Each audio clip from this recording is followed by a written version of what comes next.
September 1940. British bombers attack Germany's Möhne and Eder dams. The concrete giants supplying 75% of the Ruhr Valley's water and power to Hitler's war machine. Both raids fail completely.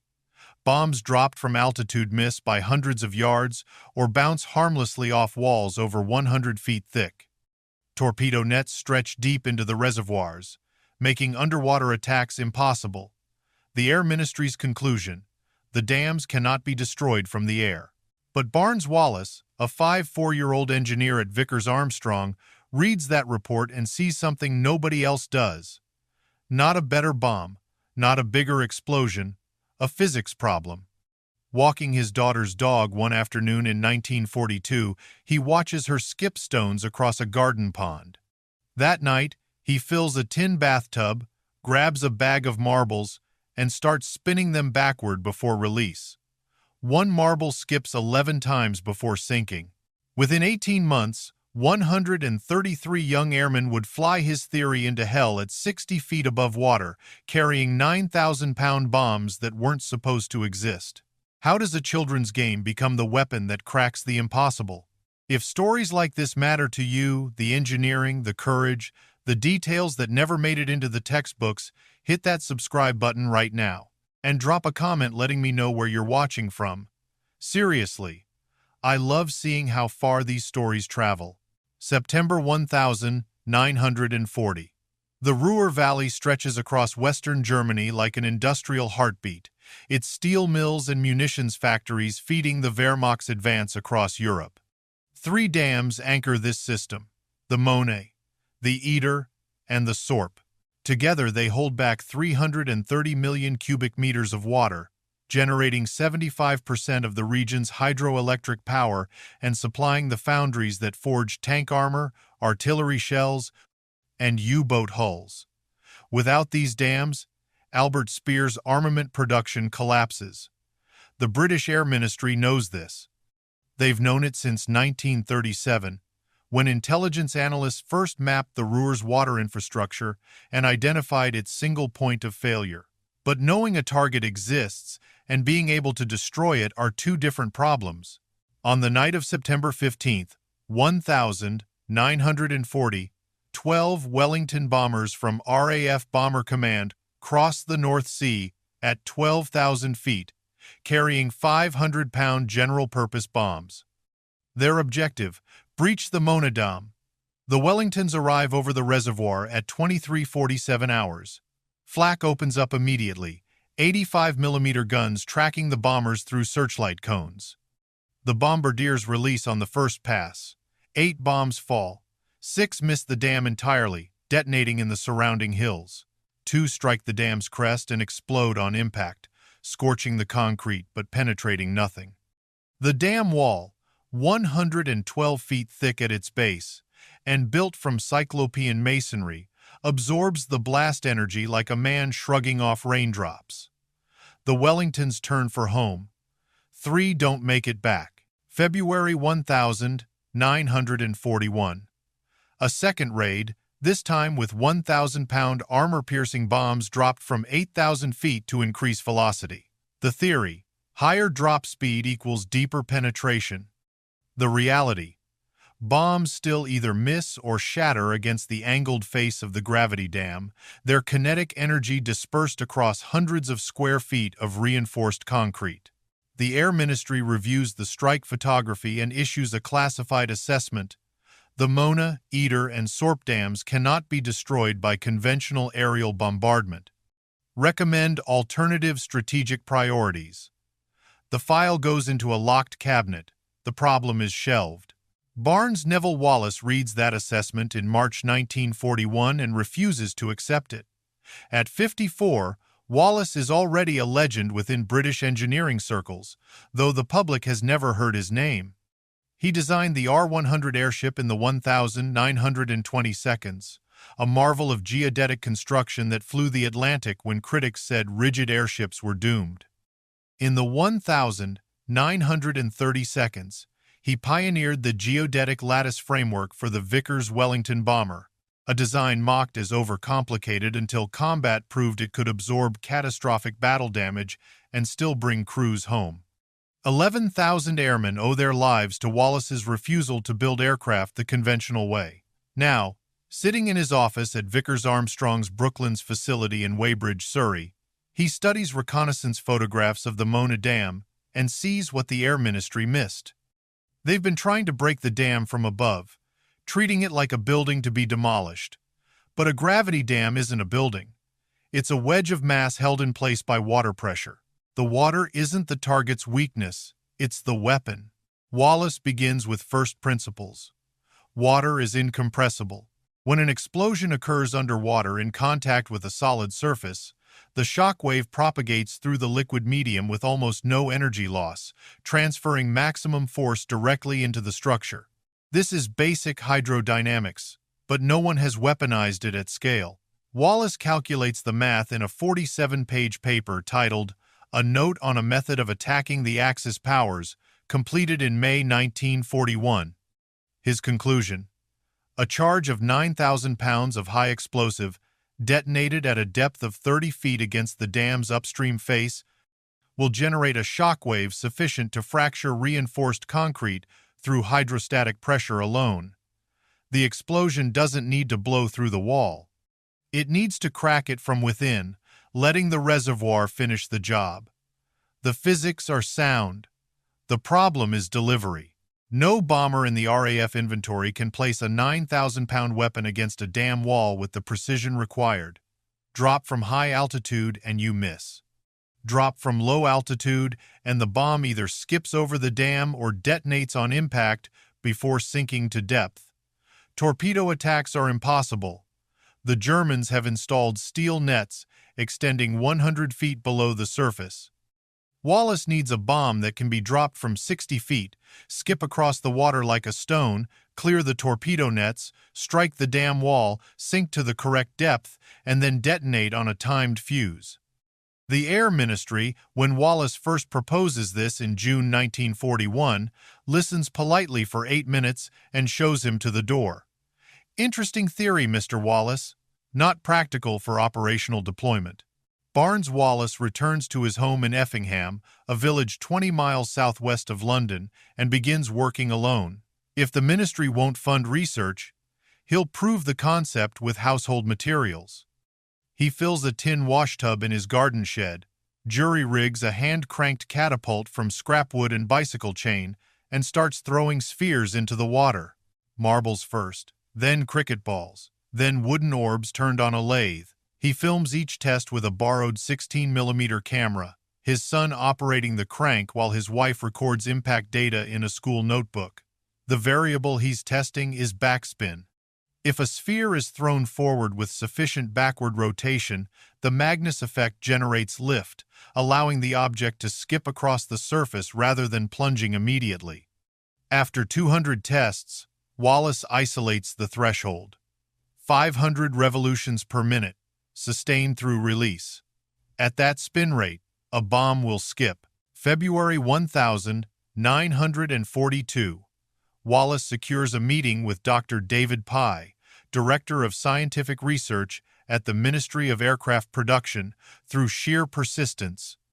He brings an 11-minute film reel, a trigonometric proof showing energy retention through skip impacts, and a scale model of the Mona Dam. Pye watches a marble skip 11 times across a bathtub. He studies the equations. He asks one question: how do you spin a 9,000-pound bomb to 500 revolutions per minute while it's falling? Wallace pulls out a blueprint. Belt-driven motor, activated on release. Spins the bomb backward for 10 seconds before it reaches the water. Pye stares at him. No one has ever built a bomb that spins. Wallace nods. Not yet. 3 weeks later, Air Chief Marshal Sir Charles Portal, Chief of the Air Staff, overrides objections from Bomber Command and authorizes proof-of-concept testing. Wallace has permission. Now he has to turn marbles into a weapon that can crack concrete and change the war. May 1942. Barnes Wallace assembles a team of 9 engineers at Vickers Armstrong and moves them into a sealed workshop on the Brooklands site. Security is absolute. The project receives the code name Upkeep. Their task: design a cylindrical bomb, 60 inches long, 50 inches in diameter, weighing 9,250 pounds when loaded with Torpex high explosive, capable of spinning backward at 500 revolutions per minute while falling, then skipping across water without shattering on impact. No such weapon exists, no blueprint exists. Wallace is building from theory and bathtub tests, scaling up physics that worked with marbles to a device weighing as much as a small car.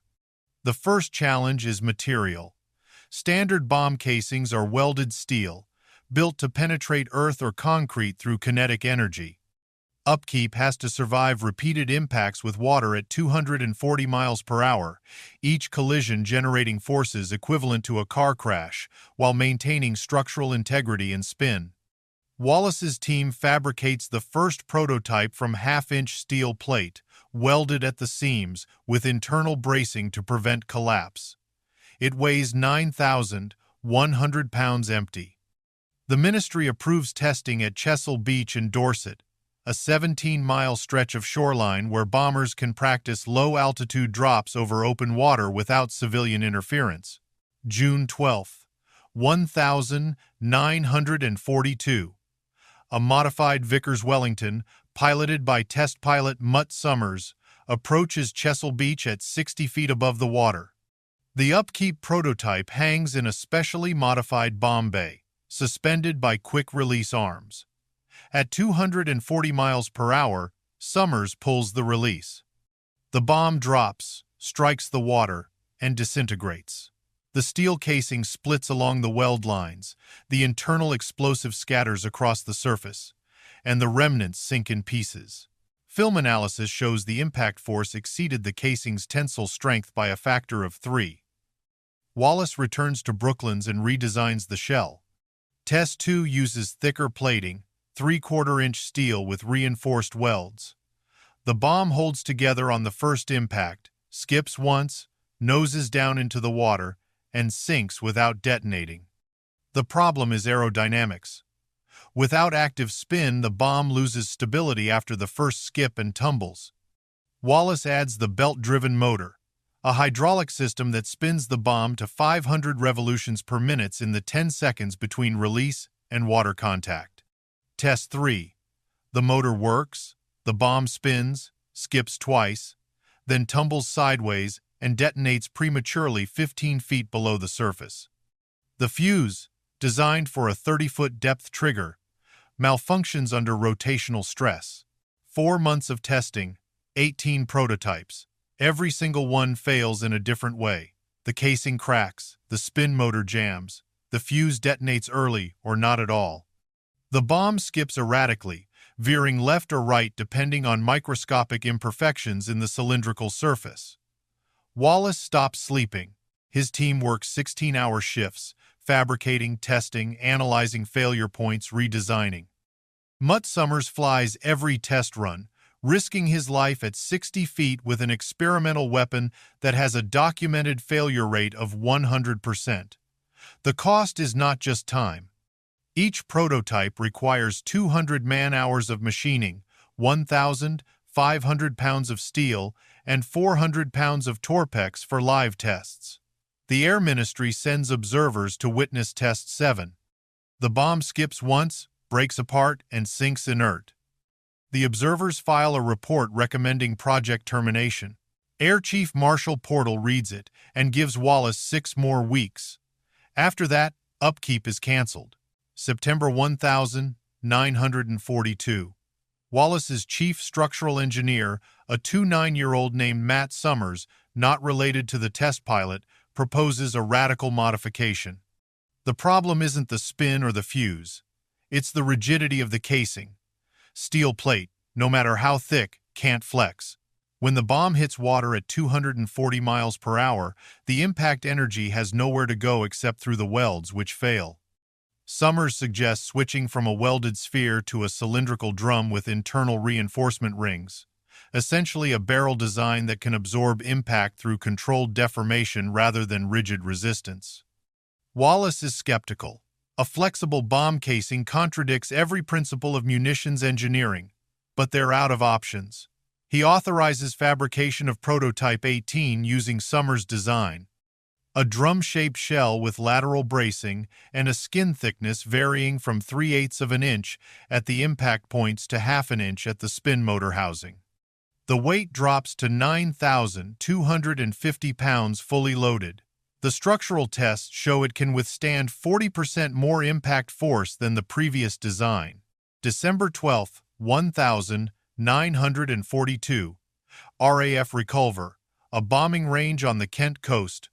Wellington bomber, pilot Shorty Longbottom, altitude 62 feet, airspeed 242 miles per hour.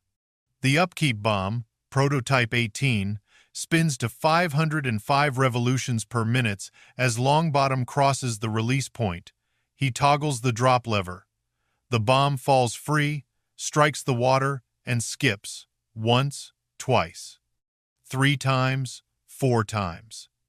It travels 410 yards, strikes a target barge anchored in the test zone, sinks along the barge's hull, and detonates 30 feet below the waterline. The shock wave is captured on high-speed film. The water around the barge erupts in a column 300 feet high. When the spray clears, the barge's keel is shattered, the hull split in two, the structure sinking bow first into 40 feet of water. Wallace watches the film 11 times in the screening room at Vickers. He doesn't speak, he doesn't celebrate. He writes a single line in his notebook: upkeep functional, recommend full development. The film is couriered to the Air Ministry that night. February 26, 1943. Air Chief Marshal Portal authorizes Operation Chastise, the mission to destroy the Ruhr dams using upkeep bombs delivered by modified Lancaster heavy bombers. Vickers receives a production order for 30 bombs, delivery required by May 1st. Wallace has 9 weeks to manufacture weapons that took 18 months to perfect in testing. The Lancaster modification begins immediately. The bomb bay doors are removed entirely, replaced by a rotating cradle that holds the upkeep bomb transversely, spinning it to speed before release. The hydraulic system is jury-rigged from parts scavenged from submarine torpedo mechanisms. Each Lancaster modification takes 600 man-hours. 19 aircraft are assigned to the operation. The crews haven't been selected yet. The pilots haven't been told what they'll be flying into. But Barnes-Wallace knows. He spent 22 months turning a marble in a bathtub into a weapon that can crack a dam. Now he has to watch 133 young men carry it into Germany at 60 feet above the water, where one mistake, one miscalculation, 1 second of hesitation means death. The math works. The bomb works. The only variable left is whether the men flying it will survive what the engineers have created. March 21st, 1943. RAF Scampton, Lincolnshire. Wing Commander Guy Penrose Gibson, 24 years old, walks into a briefing room and meets 132 men who don't yet know they've been selected to fly a mission no one has attempted before. Gibson holds the Distinguished Service Order and Bar, the Distinguished Flying Cross and Bar, 173 combat operations, and a reputation for being the most demanding officer in Bomber Command. He's been pulled from a staff assignment and given 56 days to form a new squadron, train the crews to operational standard, and execute a raid that Air Chief Marshal Harris privately believes has a 50% casualty expectation. The squadron designation is 617. The mission codename remains classified. Gibson's first order: you'll fly lower than you've ever flown, faster than you've trained for, and more accurately than you think possible. If that doesn't suit you, the door is behind you. No one leaves. The crews are volunteers, though most don't know what they're volunteering for. Pilots, navigators, bomb aimers, wireless operators, flight engineers, gunners, 7 men per Lancaster, 19 aircraft, 133 total. Average age, 22. The oldest crew member is 32. The youngest is 19. They come from Britain, Canada, Australia, New Zealand, and the United States. Flight Lieutenant John Hopgood, 21, already has 2 tours completed and could have gone home. Flight Lieutenant David Maltby, 23, was supposed to marry his fiancée in April but postpones the wedding. Pilot Officer Les Knight, 22, from Australia, writes his mother that he's been assigned to something special, but can't say more. These are not green recruits.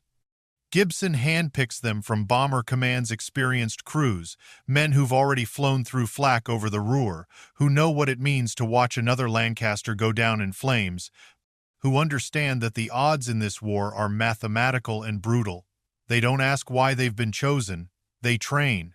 The training is surgical and unforgiving. The task: fly a Lancaster bomber at exactly 60 feet above water at exactly 232 miles per hour in total darkness and release a 9,250-pound spinning bomb exactly 425 yards from a target while under anti-aircraft fire. Margin for error: none. At 61 feet, the bomb skips over the dam. At 59 feet, it strikes the water too hard and shatters. At 230 miles per hour, it doesn't skip far enough. At 235 miles per hour, it skips past the dam. The release point is calculated to 3 decimal places based on the bomb's skip distance, the dam's height, and the rotation speed of the upkeep weapon. Miss by 10 yards, and the mission fails. Miss by 50 feet of altitude and the Lancaster's belly hits the water at 232 miles per hour, which kills everyone instantly. Gibson institutes a measurement system that would be brilliant if it weren't so desperate. 2 Aldous lamps are mounted under each Lancaster, one in the nose, one in the tail, angled so their beams converge at exactly 60 feet above the surface. When the pilot sees the 2 circles of light merge into a figure 8 on the water below, he's at the correct altitude. It's a geometry trick borrowed from surveying, adapted for a bomber flying at night over a reservoir surrounded by German guns. The navigators train with stopwatches, calculating release points based on visual markers and wind drift corrections. The bomb aimers use a wooden sight built by Gibson himself, a triangle with 2 nails that frames the dam towers at the exact moment of release distance. No radar. No bomb sight computers, just light, wood, and mathematics. They practice over the Derwent Reservoir in Derbyshire, a valley that resembles the German target geography. 2,000 training runs. The Lancasters come in at 60 feet, engines screaming, following the contour of the hills, pulling up at the last second to avoid the far ridge. Locals complain about the noise. The Air Ministry tells them nothing. On April 16th, Lancaster ED 932, piloted by Flight Sergeant Bill Estelle, misjudges altitude during a night run. The bomber's belly touches the water at 225 miles per hour. The aircraft cartwheels, breaks apart, and explodes. All 7 crew are killed instantly. Gibson grounds the squadron for 24 hours, reviews procedures, and resumes training the next morning. There is no speech, no moment of silence. Just a briefing that starts with, "Altitude discipline is not optional." 4 days later, another Lancaster crashes during a daylight practice run. The pilot survives with a broken leg. His crew is reassigned. Gibson replaces them with a reserve crew and continues. At Vickers, Barnes-Wallace supervises the final production of the upkeep bombs. Each weapon is hand-built, the casings machined to tolerances of 1/1000th of an inch, the spin motors tested individually, the Torpex explosive poured and cured under controlled temperature. Wallace attends every quality inspection. He's 54 years old, working 18-hour days, sleeping in his office. When the first operational upkeep bomb is completed on April 28th, he insists on personally inspecting the spin motor. The chief production engineer protests, "Mr. Wallace, we've tested these motors on 50 bombs. They work." Wallace doesn't look up. 50 bombs fell on test ranges. This one is going to be carried by a boy who's younger than my son into flak that will try to kill him. I'll inspect the motor. He finds a hydraulic seal with a microscopic stress fracture and orders the motor replaced. The bomb is delayed by 6 hours. Wallace considers it 6 hours well spent. May 15, 1943. The Lancasters are modified. The bombs are loaded. The crews have flown over 2,000 practice runs. Gibson receives the final operational orders. Target, Monet Dam, primary. Eder Dam, secondary. Sorp Dam, tertiary. The mission will launch in 3 waves. First wave, 9 aircraft, led by Gibson, will attack the Monet. Second wave, 5 aircraft, will act as a mobile reserve. Third wave, 5 aircraft, will target the Sorp using a different attack profile due to terrain. Expected German defenses: 85 mm flak guns, searchlights, light anti-aircraft fire, possible night fighters. Expected losses: 30 to 50%. Gibson reads the intelligence brief to his crews without emotion. When he finishes, someone asks, "What happens if we don't break the dams?" Gibson's answer is immediate. "Then we've lost some very good men for nothing." The room is silent. Flight Lieutenant Hopgood stands. "When do we leave?" Gibson checks his watch. 21 hours tomorrow. Get some sleep." May 16th, 1943. 21 hours. RAF. Scampton. The 1st Lancaster, AJG, piloted by Wing Commander Guy Gibson, rolls down the runway carrying 9,250 pounds of rotating explosive and 7 men who've trained for exactly this moment. The Merlin engines hit full throttle. The aircraft lifts at 120 miles per hour, retracts landing gear, and banks northwest toward the Wash estuary. Behind Gibson, 8 more Lancasters follow at 3-minute intervals. Hopgood in AJM, Martin in AJP, Young in AJA, Maltby in AJJ, Shannon in AJL, Maudslay in AJZ, Estelle in AJB, and Knight in AJN. First wave, 9 aircraft, 63 men. They cross the English coast at 200 feet, drop to 100 feet over the North Sea, and begin the 450-mile flight to Germany in loose formation. Navigation by dead reckoning and visual landmarks, because radio silence is absolute. The moon is 3/4 full. Visibility is 8 miles. The North Sea is flat and dark, and the Lancasters skim above it low enough that spray occasionally hits the gun turrets. 22:15 hours. The Dutch coast. Flak opens up from Vlieland Island, 20mm tracers arcing up from coastal batteries. Gibson's rear gunner, Flight Sergeant George Deering, sees the tracers pass 50 feet to starboard. No evasive action. The flight plan demands they maintain course, maintain altitude, maintain speed. Any deviation throws off the timing. The Lancasters cross into occupied Holland, following the IJsselmeer Lake south, then cutting east across farmland toward the German border. Navigation is visual. Rivers, rail lines, church steeples silhouetted against the moonlight. The bomb aimers lie prone in the nose compartments, calling out landmarks. Railway crossing 2 miles ahead. Canal on the left. Small town, 3 o'clock. At 100 feet, the landmarks come fast. At 232 miles per hour, there's no time to double-check. The navigators trust their maps, their stopwatches, and their training. 23:30 hours. The German border. Lancaster AJB, piloted by Flight Lieutenant Bill Estelle, strikes high-tension power lines strung across a valley near Marbeck. The aircraft explodes on impact, a fireball visible for 6 miles. All 7 crew are killed instantly. The remaining 8 Lancasters continue. There is no radio acknowledgement of the loss. The first indication that AJB is gone comes when Gibson does a visual check and counts only 7 aircraft behind him. In the operations room at RAF Scampton, the duty officer notes the time. 23:37 hours. 1 aircraft lost before reaching the target.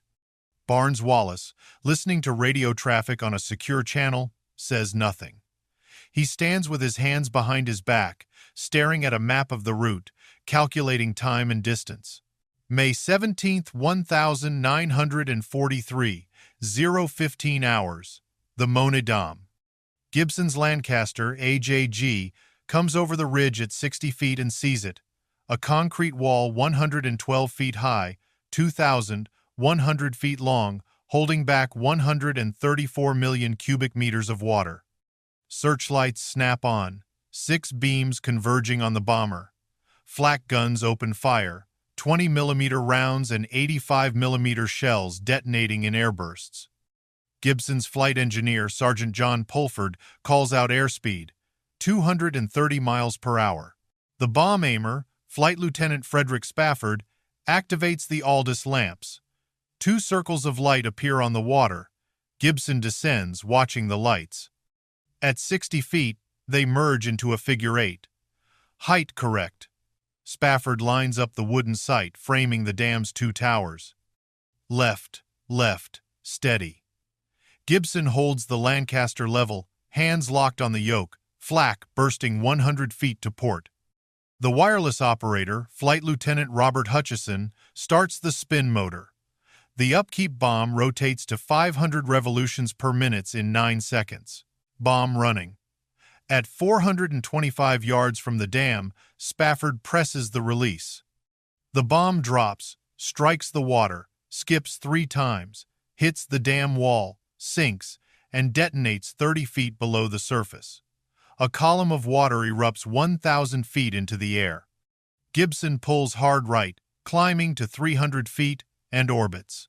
The dam stands, no breach, no crack visible. The water settles. Gibson radios the next aircraft. "Hoppy, you're in." 0:20 hours. Flight Lieutenant John Hopgood in AJM begins his run. The German gunners, now fully alert, concentrate fire. Flak hits AJM's starboard wing 200 yards from release, tearing through the fuel tank. The wing ignites. Hopgood continues the run, releases the bomb, and pulls up trailing fire. The upkeep bomb skips once, clears the dam, and explodes on the power station below. AJM climbs to 500 feet, the fire spreading to the fuselage. Hopgood orders bailout. The rear gunner, Pilot Officer Tony Bircher, exits successfully. The bomb aimer, Flying Officer John Fraser, jumps and survives. Hopgood stays at the controls long enough for 2 men to escape, then the Lancaster explodes. 5 crew die. The 2 survivors are captured within hours. Gibson watches from 1,000 feet and keys his radio. "Mickey, your turn." 0:26 hours. Flight Lieutenant Harold Martin in AJP. His bomb skips, hits the dam, detonates. The wall holds. 0:38 hours. Squadron Leader Henry Maudslay in AJZ. His bomb releases late, skips over the dam, and explodes on the parapet. The blast wave hits AJZ as it pulls up. The Lancaster staggers, loses altitude, and disappears behind the hills. Maudslay radios once. Aircraft damaged. He attempts to fly home but is shot down by flak near Emmerich. All crew lost. Gibson orbits the Mona, drawing fire, radioing corrections to each pilot, watching his squadron die in 30-second intervals. 4 bombs dropped. 2 aircraft destroyed. The dam stands. 0:49 hours.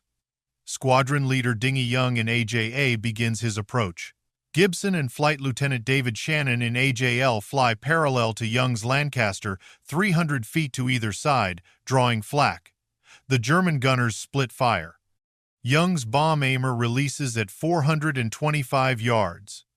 The upkeep skips 4 times, strikes the dam wall, sinks, and detonates. The shockwave is different this time. The previous bombs have fractured the concrete internally, weakening the structure. Young's bomb hits a wall already compromised. For 11 seconds, nothing happens. Then the dam groans. A crack appears 20 feet below the waterline, running vertical for 40 feet. Water begins to jet through the fracture. The pressure widens the crack. the top of the dam crumbles. At 0:56 hours and 17 seconds, the Mona Dam fails catastrophically. A wall of water 30 feet high surges into the Ruhr Valley at 20 miles per hour, carrying 134 million cubic meters of reservoir into farmland, villages, factories, and rail lines below. Gibson radios RAF Scampton one word: Goner. Mona is destroyed. He turns his remaining aircraft toward the Eder Dam, 40 miles southeast, and begins the second phase of a mission that has already cost 14 lives for one broken dam. 15 hours. The Eder Dam. Gibson's remaining 5 Lancasters orbit the valley at 1,200 feet, surveying a target that makes the Mona look simple by comparison. The Eder sits in a narrow gorge with wooded hills rising 1,000 feet on either side. The approach requires diving from altitude, threading between the ridgelines, leveling out at 60 feet over the reservoir, releasing the bomb, then pulling up hard to clear a 600-foot spur directly beyond the dam. There are no flak guns here. The Germans never believed aircraft could navigate this terrain at night, so they never installed defenses. They were almost right. Flight Lieutenant David Shannon in AJL makes the first attempt. He dives from 1,000 feet, levels at 150 feet, realizes he's too high, and aborts. Second attempt, he comes in lower, but the crosswind pushes him off the approach line. Abort. Third attempt, altitude correct, but airspeed drops to 220 miles per hour. Abort. Shannon pulls up, banks hard left, and radios Gibson. Can't get the run right. It's like threading a needle in the dark. Gibson's reply is immediate. Keep trying. Flight Lieutenant Les Knight in AJN takes over. Australian pilot, 22 years old, 150 hours in Lancasters, known for flying smoothly under pressure. He dives from 1,200 feet, drops to 60 feet over the water, lines up the approach, and realizes at 300 yards that he's drifting right toward the northern hillside. He aborts, pulls up, and nearly clips the trees on the far ridge. The rear gunner, Flight Sergeant Frederick Sutherland, radios, "Missed the trees by 10 feet, Skip." Knight doesn't respond. He's already setting up for another run. Second attempt. Too fast, 245 miles per hour. Abort. Third attempt. Altitude good, speed good, but the bomb aimer can't line up the wooden sight with the dam towers in time. Abort. Knight has now flown 3 aborted runs through a gorge where one mistake means hitting a mountain at 232 miles per hour. Gibson, orbiting above, considers ordering him to stand down. Instead, he radios. "One more, Les. Take your time." 139 hours. Knight's fourth attempt. He dives, levels at 60 feet, holds 232 miles per hour, approaches from the southwest with the moon behind him for better visibility. His bomb aimer, Flying Officer Edward Johnson, frames the towers in his sight. Left, left, steady. The Aldis lamps converge. Height correct. Distance correct. Bomb gone. The upkeep releases, skips 3 times, strikes the Eder Dam, sinks and detonates at 30 feet depth. The explosion sends a geyser 800 feet into the air.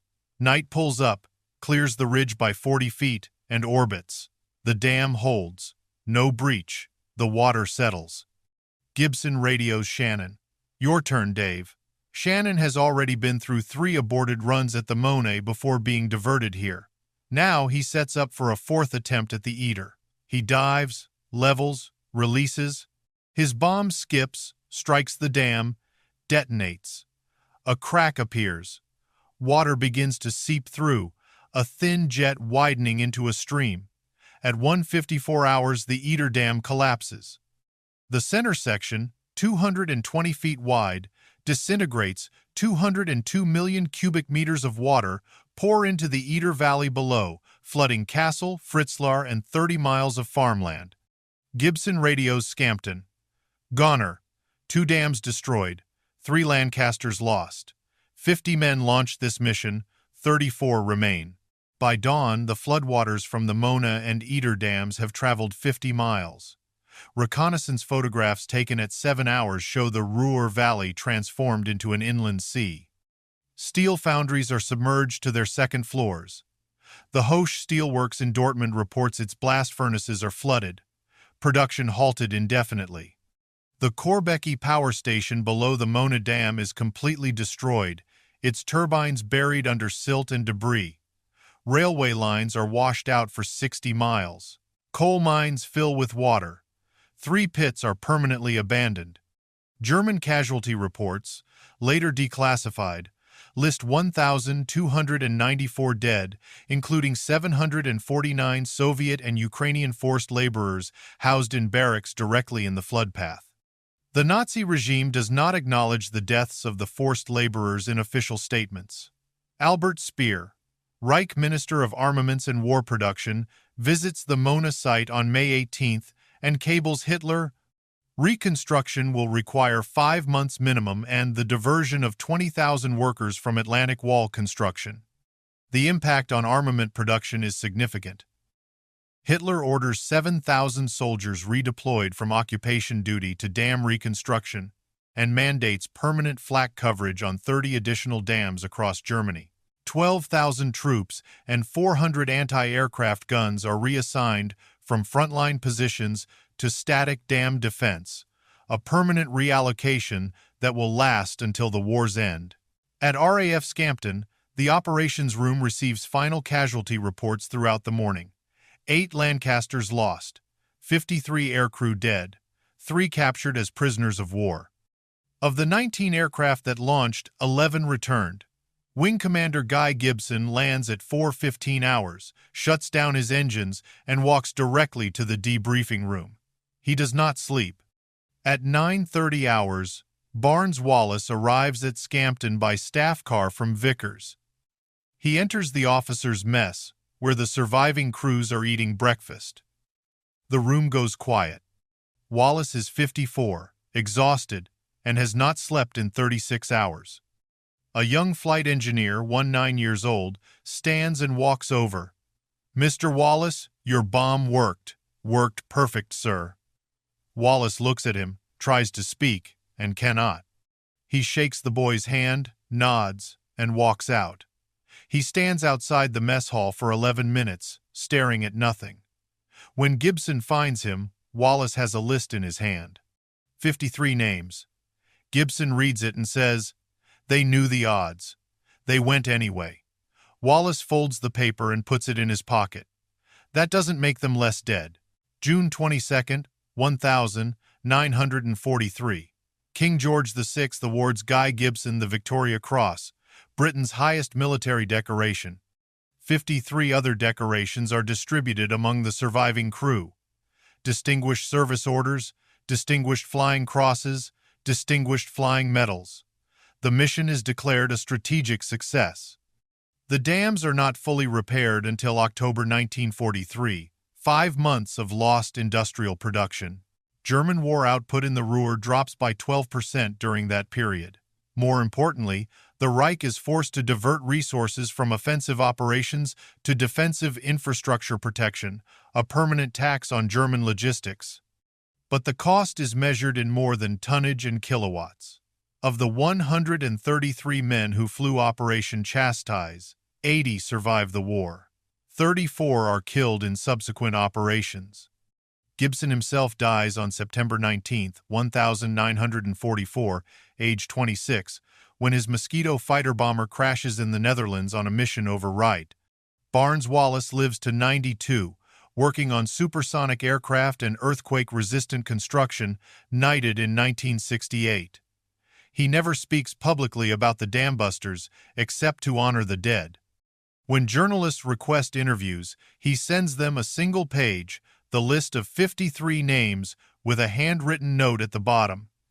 These men flew what others said could not be flown. They proved what others said could not be proved. Remember them first.